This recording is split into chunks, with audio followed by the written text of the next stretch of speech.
¿Sabías que? El sobrepeso y la obesidad se definen como una acumulación anormal o excesiva de grasa que puede ser perjudicial para la salud.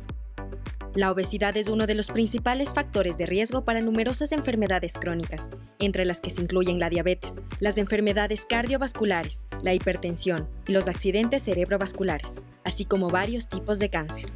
Las tasas de obesidad casi se han triplicado desde 1975 y han aumentado casi 5 veces en niños y adolescentes, afectando a personas de todas las edades, de todos los grupos sociales en la región de las Américas y del mundo. Además, los niños con sobrepeso tienen un mayor riesgo de tener sobrepeso o ser obesos en la edad adulta. Oye, Carlita, hay una pregunta que siempre me hago y seguramente ustedes en casa también, y es ¿cuándo paso de ser o de estar en sobrepeso a ser obeso? Claro. Porque uno dice, bueno, estoy gordito, pero no sé si estoy ya en una etapa de obesidad. Yo creería, dentro de la ignorancia que tengo en el tema, o sea, yo conozco muy poco de esto, que es según el índice de grasa que tú puedas tener en tu cuerpo. O sea, cuánto tienes de músculo, cuánto tienes de huesos y cuánto tienes de grasa. Eso debe ser una medición importante para saber si tienes obesidad o no. Todo esto que le estamos diciendo viene desde nuestro propio conocimiento y experiencia, y es por esto que hemos invitado a una experta para tratar este tema en el estudio. Si usted está un poquito pasada de peso o siente que ya está en una etapa de obesidad, este es el programa para usted y esta es la entrevista que tiene que escuchar sí o sí. Bueno, y como siempre salimos a las calles para poderlos escuchar a ustedes y conocer si es que saben los peligros de estar con sobrepeso. ¿Qué es lo que pasa con esto del sobrepeso? Miren las respuestas que obtuvimos. ¿Cuáles son los riesgos de tener obesidad o sobrepeso? Enfermedades, la muerte, yo creería. Sé que hay muchos riesgos, muchas enfermedades crónicas, diabetes, hipertensión. Bueno, lo que tengo entendido, la diabetes es uno y el otro es las afectaciones a las articulaciones y al cuerpo en general. Ajá, el sistema cardíaco también se ve afectado. Hay enfermedades como la diabetes, hipertensión, salud, no hacen ejercicios, conlleva todo eso. Principalmente enfermedades relacionadas a la parte cardíaca, tal vez en la parte en el físico en general, porque pues, al no poder tener tal vez una vida tan activa, eso recae en otras enfermedades, incluso a futuro, y pues, eso es el principal problema. 9 minutos ya pasaron. Buen tema las 10 de la mañana, buen tema, sí. Muy amplio. Sí. Y es que tiene muchas divisiones probables para abordarlo y le damos la bienvenida entonces a la doctora Gabriela Zapata. Ella es cirujana bariátrica y metabólica y es que todo esto es una ciencia, no es cuestión de hacerse una sola cosa, eso estamos conversando. Sí. Mi doc, bienvenida, qué gusto verla. Muchas gracias, qué gusto estar aquí. La verdad es... Un poco así, es un tema multidisciplinario. Y la primera pregunta es, ¿cómo nos damos cuenta o cómo sabemos que somos personas aptas para un tipo de intervención de este tipo? Bueno, los pacientes que son candidatos a una cirugía bariátrica específicamente son los pacientes que tienen obesidad. No podemos hablar de una cirugía bariátrica para un paciente que tiene sobrepeso. O sea, estoy gordito y ya quiero hacerme la banda gástrica o cosas así. ¿Cuál es esa diferencia, Doc, entre el sobrepeso y la obesidad? Bueno, nosotros podemos hablar en términos generales del índice de masa corporal, que es como una medida que está hecha en base al peso y a la talla de cada persona. Sin embargo, es una medida, como yo siempre digo, poco o estandarizada para hablar en el término médico, pero poco útil a veces a largo plazo, porque no es lo mismo un paciente que tiene un índice de masa corporal de 40, pero es un físico-culturista que tiene un montón de músculo, versus un paciente que tiene un índice de masa corporal de 30, que posiblemente está en una obesidad inicial, pero tiene el 50% de su cuerpo lleno de grasa. Entonces son dos pacientes distintos, a pesar de que técnicamente por índice de masa corporal que necesita la cirugía es del físico-culturista, pero no. ¿Hay alguna señal como muy básica para saber si nuestro índice de masa corporal no es el adecuado? Porque eso puede sonar a chino, me suena a chino inclusive a mí, que tal vez ya he tenido un recorrido con nutricionistas pero para las personas que están tal vez en casa y nunca se han acercado a un nutricionista y saben que están un poquito gorditas o gorditos, ¿qué medida uno puede decir para decir, ok, aquí ya tengo que ponerme atención? A ver, yo creo que, a simple vista es difícil, pero sí es importante saber, por ejemplo, el índice que tenemos a nivel de la cintura y la cadera. Okay. ¿Ya? Si es que nosotros tenemos una cantidad de grasa visceral, principalmente grasa a nivel del abdomen, esa es la grasa que te predispone a tener infartos, a tener diabetes, tener hipertensión, hígado graso y muchas enfermedades. Pare ahí, porque a ver, acabo de preocupar un montón. Desde aquí arriba. A ver, verá, yo tengo, le decía al querido hace un segundo, tengo gravísimos problemas es justo esa parte, ¿no? Uno dice, hago un poco de dieta, pero no me termino de enflaquecer. Y es como que desde aquí hasta acá. Hay personas que pueden hacer como mucha dieta y me pasa a mí, no bajo eso. Digo, capaz que una de estas... Espérenme un ratito. Digo, una de estas, digo, en ese rato, digo, tal vez una opción puede ser esta o no. Olvídate, ahí es otra cosa. En tu caso específicamente, no. No. Dieta, ejercicio, cambiar estilos, hábitos de vida. Sí. Aparte, no sé qué entiendes tú por dieta, porque vi unas fotos de cuando estabas en la Embajada Argentina en una parrillada y no estabas en mucha dieta ahí. Pero que estaba en la dieta, ¿cómo se llama esta? La que solo vende carne. Cuidado lo que vas a decir. Oiga, el 4 de marzo es el Día Mundial de la Obesidad. Sí. Yo quiero saber, en nuestro país, ¿qué tanto afecta esta enfermedad a la gente y cómo se ha visto el desarrollo de este tipo de técnicas dentro del mejoramiento de la vida de estas personas? ¿Y en qué punto ustedes como médicos éticamente le dicen a una persona, ¿sabes qué? Tú sí eres candidata y esto va a ayudarte a cambiar tu vida? A ver, en el Ecuador tenemos hoy por hoy que ya hay niños que tienen obesidad. En pacientes pediátricos o en la población infantil tenemos 3 de cada 10 pacientes que tienen sobrepeso u obesidad. Esto antes no se veía. E incluso en el mundo hoy 1 de cada 7 personas tiene obesidad y se estima que para el 2035 1 de cada 4 personas tenga obesidad. Esto quiere decir que la obesidad es una enfermedad crónica que no tiene cura, que tiene muchos factores genéticos, biológicos, ambientales, sociales que influyen para que se pueda desarrollar y que va creciendo de manera importante en el transcurso del tiempo. Es por eso que ahora es la pandemia del siglo XXI, que se evidenció un poco con el tema del COVID. ¿Quiénes eran los pacientes que se morían? Los pacientes jóvenes que tenían sobrepeso u obesidad, los pacientes con diabetes, con hipertensión, con cáncer, incluso pacientes de la tercera edad. Muchos salieron bien después de una enfermedad grave en el COVID o de pasar un periodo hospitalario y en terapia intensiva de largo tiempo. Pero los pacientes con sobrepeso y obesidad no. ¿Por qué? Porque el paciente que tiene sobrepeso, que tiene este acúmulo excesivo de grasa en el cuerpo, es un paciente que tiene más proteínas inflamatorias. Entonces es un paciente que vive en un estado inflamatorio crónico. O sea, la grasa hace que tu cuerpo se inflame. Hace que tu cuerpo se inflame, invade todos los órganos. Entonces, un paciente, ¿cuándo debería operarse? Cuando tiene obesidad. Existen ciertas normas, han cambiado. Antes se hablaba de índices de masa corporal, que nuevamente es este término un poco para mí errado, pero que es en lo que se basa más o menos esto. Más altos, ahora se han bajado los niveles e incluso se habla en pacientes, por ejemplo, con un sobrepeso y una diabetes de difícil control, que tienen medicación, tienen ya requerimientos de insulina, que se puede optar por tratamientos, idealmente en índices muy altos de sobrepeso, 29, o una obesidad inicial con tratamientos quirúrgicos. Doctora, creo que de la emoción comenzamos por el final. Ajá. Empecemos definiendo qué es obesidad y cuáles son las causas para que la gente en casa entienda perfectamente bien. Bueno, la obesidad es una enfermedad determinada por la OMS como el acúmulo de grasa a nivel corporal que ya no es saludable para una persona. Okay. ¿Causas? Las causas son genéticas, pueden ser causas sociales, medioambientales. Nosotros vivimos ya en un ambiente obesogénico que posiblemente es lo que hace que esto se desarrolle. Es decir, la comida rápida, la falta de ejercicio, los aparatos electrónicos, que ya no vemos niños en los parques jugando. Entonces esto hace que el paciente que ya tiene una propensión por la parte genética, nosotros además fisiológicamente estamos hechos para acumular. Una medida de supervivencia es tener hambre para sobrevivir y estar saludables. Ahora, Doc, usted decía algo que me llamó mucho la atención. La obesidad es una enfermedad que no tiene cura, es decir, si una persona ya supera esta línea entre el sobrepeso y la obesidad y ya se encuentra obviamente ya con obesidad, no puede bajar de peso por sus propios medios con ejercicio, con dieta, necesita una intervención quirúrgica ahí. Los pacientes que tienen obesidad, alrededor del 3 al 5% pueden bajar de peso con dieta y ejercicio. Okay. Es muy difícil que un paciente con dieta y ejercicio baje lo que debería bajar y que sea exitoso a largo plazo. ¿Por qué? Porque lastimosamente vivimos en un entorno social, laboral, que no nos permite ser un deportista de élite con un régimen súper estricto de ejercicio, de dieta y no salirnos de esto. Nuestro día a día posiblemente es no almorzar, mañana no cenamos, del otro día no desayunamos, estuve en el trabajo a full, comí comida chatarra en el camino porque eso es lo que tuve como a la mano. Entonces es complejo que un paciente con obesidad baje. Si es una enfermedad crónica, es una enfermedad que no se cura. Yo tengo otra pregunta. Hay enfermedades, por ejemplo, como el hipotiroidismo, que empiezan a hacer que la persona se engorde y no pueda bajar. O sea, por más que haga ejercicio, por más que no coma cosas, es impresionante. O sea, parecería que hasta el agua les engorda.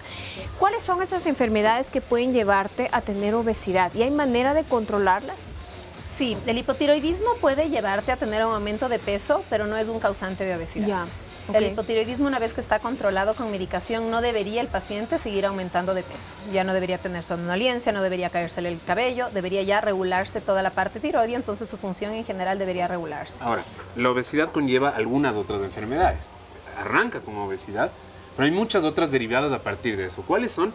Y si este tipo de intervenciones también pueden ayudar a esas enfermedades derivadas una vez que ya las tuviste. Por supuesto, la obesidad invade, vamos de arriba hacia abajo, un poco de manera general. A nivel de la cabeza puede producir tumores como el meningioma, puede generar migrañas, puede alterar el proceso cognitivo de los pacientes. A nivel, digamos, del cuello, produce apnea del sueño. Si bajamos un poco en el corazón, produce infartos agudos de miocardio, enfermedad cardiovascular. A nivel de los pulmones, una restricción o una enfermedad restrictiva a nivel de porque obviamente la capacidad pulmonar disminuye porque aumenta la presión a nivel del abdomen y el paciente no puede respirar bien. Bajando más en el hígado, produce hígado graso. Hoy la principal causa de cirrosis ya no es del alcohol, es la infiltración grasa del hígado. Wow. Entonces, Y eso se puede curar rápida. eso Con la cirugía todo esto se revierte porque la idea de la cirugía es que el paciente consuma toda esta energía acumulada en forma de grasa en su cuerpo para empezar a bajar de peso y a partir de eso mantenerse en un peso Pero ahora, saludable. yo he visto gente que se hace la cirugía y luego empiezas a ver lo que comen y empiezan a comer exactamente lo mismo. Entonces yo no sé al momento que tú, claro, como ya no se engordan tanto, porque en efecto tu cuerpo no asimila los nutrientes y todo igual. ¿Qué pasa con esa gente? Porque yo sí creo que debe haber un cambio cuando te sacan un pedazo de estómago, te ponen algo ahí para que tú puedas suplir los nutrientes que tu estómago ya no puede absorberlos como lo hacía antes. Además, digo yo, un ¿Cómo es ese acompañamiento manejo? psicológico Ajá. también. Exactamente. Bueno, yo siempre hablo en la cirugía bariátrica de 3 pilares, el pilar quirúrgico, nutricional y el psicológico. Si es que un paciente no cambia el hábito, y yo les digo a mis pacientes, esto es un matrimonio. O sea, fuera de tu esposa, tu esposo, aquí tenemos un matrimonio nuevo Yo soy la que no tercera. vas a dejarme nunca y no hay divorcio, Y por no si hay acaso. divorcio, acá no hay chance. No hay derecho No hay a chance, divorcio. claro. Entonces, la idea es que el paciente tenga controles periódicos. El paciente el primer año tiene controles a la semana, al mes, a los 3 meses, 6, 9, un año. Después de eso tenemos controles cada 3 meses, cada 6 meses, cada año, cada 3 años, cada 5 años, justamente porque es una enfermedad que no se cura. Entonces, la idea es que tú tratas la enfermedad. Si el paciente en algún momento cambia el hábito o la enfermedad es más agresiva, y es como un cáncer, el cáncer muchas veces regresa, genera metástasis, invade otras zonas del cuerpo.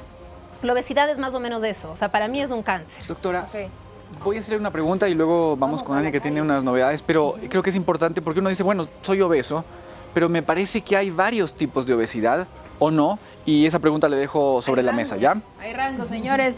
Pero salimos a las calles como siempre y le consultamos a la gente en esta ocasión si cree que las personas con obesidad se sienten excluidas o no. Esto respondieron. ¿Las personas con obesidad pueden sentirse marginadas o excluidas? En ciertos casos sí tienen esa autoestima baja, porque les hacen el bullying, como se dice, ¿no? Por la sociedad principalmente, porque tal vez miramos mal a una persona con sobrepeso o obesa en general, ¿no? Sí, sí hay discriminación a las personas que tienen sobrepeso. Sí. Porque hay mucho estigma contra las personas que tienen sobrepeso. O sea, en general creo que es un modelo que se ha generalizado en nuestra sociedad. Por ejemplo, podemos ver eso en las escuelas, ¿no? Que a los niños de pronto les pueden hacer este tema del bullying. Sí, puede ser en la parte social, depende si es niños, sí, en la escuela sí les hacen bastante aparte. Bueno, creo que sí, realmente hasta cierto punto en algunas actividades, de algunos programas de eventos, cualquier tipo de situaciones, incluso trabajos que tal vez por su estado físico no se les permite llegar a acceder a estos puestos de trabajo. Oye, los gorditos suelen decir cuando están en familia, y lo digo porque tuve un familiar con sobrepeso y decía, bueno, yo soy el gordito del grupo. Es como que empiezas ya un poco a asimilar también que esa es mi realidad. Y hay un tema acá que desde chiquito, o sea, el gordo y el apellido, Claro, ¿no? El el gordo gordo tal. Pero es hasta de cariño. Claro. Pero el tema es que luego hasta, digo, se enflaquecen, pero siguió siendo el gordito, el gordo tal, y sigue ya sintiéndose un poco mal. Por eso hay que tratarlos desde tan pequeños y darnos cuenta que la cosa empieza mucho antes de lo que creemos. Claro que sí. Pensando justo en este tema del colegio, yo hacía este análisis. Antes tú tenías una persona en la promoción, el gordito del grupo, de toda la clase, 1 en 120. Claro. Con las estadísticas que estamos viendo, vamos a llegar a tener 36, 40 en 120. Wow. Es un montón. Entonces, un montón. lastimosamente el estigma social que viven los pacientes que tienen obesidad es súper importante porque les limita de muchas maneras. Primero les culpabiliza y les pone en una situación donde ellos son los culpables de su enfermedad porque son vagos, porque comen mucho, porque no quieren hacer ejercicios, que tú no tienes hábitos, te fuiste a la parrillada, saliste a la fiesta. Esto hace que el paciente sienta cierta culpabilidad. Y coma más. Claro, que uno normalmente, si a mí me molestan, no me importa. Pero un paciente que tiene obesidad sí le afecta, y le afecta emocional y psicológicamente. Ahora, hay que definir esto porque me parece que una persona con sobrepeso sí puede solucionar su problema con un tema nutricional y con ejercicio, pero alguien con obesidad ya no. Eso te dejo como pregunta, y lo otro que te dejé antes planteado es cuántos tipos de obesidad hay. Bueno, nosotros tenemos 2 formas de catalogar los tipos de obesidad. La primera sería de acuerdo a la severidad. Un paciente que tiene una obesidad inicial, una obesidad leve, una obesidad moderada, una obesidad severa y superobesidad. Esto se mide de acuerdo nuevamente a este índice que nosotros tenemos, como es el índice de masa corporal, que lo calculamos dividiendo el peso que tenemos en kilogramos para la talla al cuadrado. Es decir, si yo peso 50 kilos y mido 1,65, divido 50 para 1,65 y para 1,65 y voy a tener un valor. Este valor se va a ubicar en una tabla o en una recta donde está de 20 a 25 los pacientes que tienen peso normal, de 25 a 30 los pacientes que tienen sobrepeso, de 30 a 35 los que tienen obesidad grado 1, de 35 a 40 una obesidad moderada o grado 2 y sobre 40 los que tienen una obesidad severa o grado 3. Yo quiero aquí topar un tema. Normalmente las mujeres sufrimos muchísimo de este tema por los estándares que nos han puesto y que nos imponemos nosotras mismas de estar flaquísimas, de estar regias, y a veces tu fisionomía no es así. Y hay mujeres que sí, en realidad están con obesidad, pero acceder a un tratamiento de estos muchas veces es caro. Y no todas las mujeres o las personas que necesitan este tipo de tratamiento lo pueden hacer. Sé que ustedes están haciendo una campaña para mujeres de escasos recursos. O sea, yo quiero, o estoy haciendo más bien, una campaña durante este mes. El 4 de marzo es el Día Mundial de la Obesidad. Y casualmente marzo es el mes de la mujer también. Y yo soy mujer. Entonces, está conspirando el universo. Exacto, el universo se conspiró. Entonces yo quiero hacer una campaña, o estoy haciendo una campaña en conjunto con casas comerciales para bajar un poco el costo de los insumos, con hospitales o instituciones de salud. Yo puedo no cobrar honorarios, lógicamente, pero no puedo pagar una cirugía para alguien porque ya eso es imposible. Pero sí podemos lograr tener cirugías a costos muchísimo más bajos para personas que no han podido operarse por diversos motivos. Porque sí, la cirugía bariátrica es una cirugía costosa. ¿Cuánto puede llegar a costar? Aproximadamente. Alrededor de $6,000, digamos, en el Hospital Metropolitano, $6,300, más o menos. Y un bypass, eso es una manga. Un bypass quizá alrededor de $8,000. ¿Y con esta ayuda qué se reducir? ¿Un 50%, 60%? Claro, la idea es reducir un porcentaje importante para que los pacientes puedan venir y puedan tener acceso a esto, pero siempre y cuando el paciente necesite la cirugía, primero, y segundo, se comprometa a tener un seguimiento. Eso es importantísimo. Estoy seguro, claro. Hábitos, estoy seguro que este rato un montón de gente en la casa dijo, a ver, no, lo necesito este rato, antes no podía. ¿Cómo le direccionamos a la gente que nos está viendo? ¿Qué pueden hacer? ¿Con quién se comunican? ¿Contigo directamente? Pueden comunicarse en la consulta directamente. El teléfono es del 0984-554535. Puede ser por redes sociales, en Instagram como doctora Gabriela Zapata J. Y entran a hablar contigo y ahí hay el proceso, ¿no? Porque es todo un proceso. Siempre hay un proceso. ¿Qué debe saber el paciente o la paciente antes de lanzarse algo así? O sea, ¿cómo va a ser el proceso? Porque tú también, incluso cuando te haces un cambio de nariz, te haces cirugía en la cara, tienes que saber a lo que te vas a enfrentar porque a veces no tomamos en cuenta eso. Ya, el proceso para una cirugía empieza por una consulta, es súper importante. A veces los pacientes piensan que es una consulta por WhatsApp, eso no funciona. La consulta médica tiene que ser presencial, no todos los pacientes son lo mismo. Hay pacientes que tienen diabetes, como decíamos, del fisicoculturista y el paciente con menos índice. El paciente no es un peso, una talla y una enfermedad, es mucho más allá que eso. El paciente necesita, tú en la consulta ves si el paciente tiene compromiso, si es un paciente que se puede adherir a una dieta, si es que realmente va a regresar después de operarse.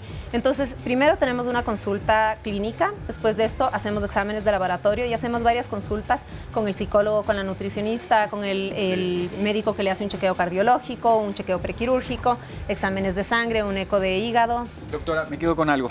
Sí. Y esto a propósito de que las personas en casa seguramente ahorita están tratando de hacer este examen visual que tú nos acabas de mencionar. Pero básicamente, si es que la barriga se pone, o la parte del abdomen se pone al mismo nivel de las caderas, es que estamos ya en un nivel de sobrepeso. Cuando pasamos a un nivel de obesidad sin tener el índice de masa corporal, porque no lo van a poder hacer en casa, pero como sí es facilito. Viéndolo.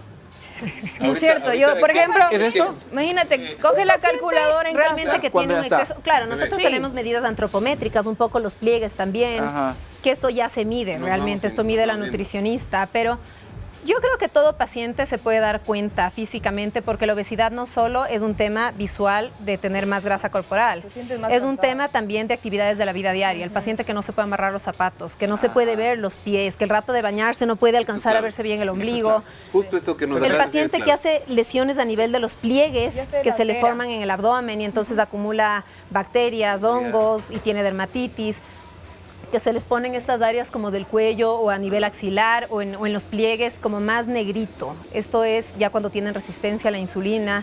Oye, todo esto es clave. Son señales Buenísimo. de Yo quiero, resistencia y de mira, obesidad. yo quiero felicitarte, sobre Sí. todo, Sí, porque un me aplauso parece para que la doc, por sí, favor. qué chévere esto que Muy estás bien. haciendo, nos fascina y me parece que es lindísimo ser parte de quienes comunican una noticia solución. tan buena como esta que nos estás Es dando. mejor Así la que, prevención. señores, a comunicarse ahora. La Miren, doctora conocen Gabriela ustedes. Zapata, cirujana bariátrica y metabólica, tratando el tema de la obesidad. Muchas gracias. Estamos pendientes. Si necesitas algo para tu campaña, cuenta con nosotros. Cuenta con nosotros, aquí está. estamos. Muchísimas gracias. Aquí Y estamos. el lema para mi campaña va a ser este año, porque claro, el Día Mundial de la Obesidad tiene una campaña que es cambiar las perspectivas, pero para mí va a ser, en lugar de juzgar, extiende tu mano para ayudar. Eso, lindo. Vamos. Gracias. Nos metemos a esa campaña también, para lo que quieras, como dice el Cris. Hacer ejercicio. Hacer ejercicio. Sí, Hacer bueno, ejercicio. En pero un ratito, la gran Paulina Aguirre aquí en el estudio. ya está por acá. No se lo vaya a perder. Por ahí seguramente. Bien. y Vamos además, a la cocina, pero antes de eso, un ¿Sabías qué? Sobre parece? el tema de la Póngale obesidad. play. Dale.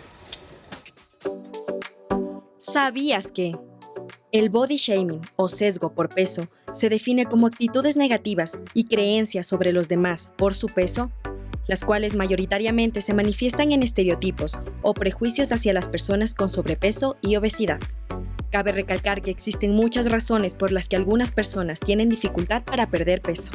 Por lo general, la obesidad es el resultado de factores hereditarios, fisiológicos y del entorno combinados con la dieta, la actividad física y las opciones de ejercicio. Es por eso que el estigma de la obesidad puede causar exclusión, marginación y está asociado con consecuencias psicológicas significativas que incluyen mayor depresión y ansiedad, trastornos alimentarios y disminución de la autoestima.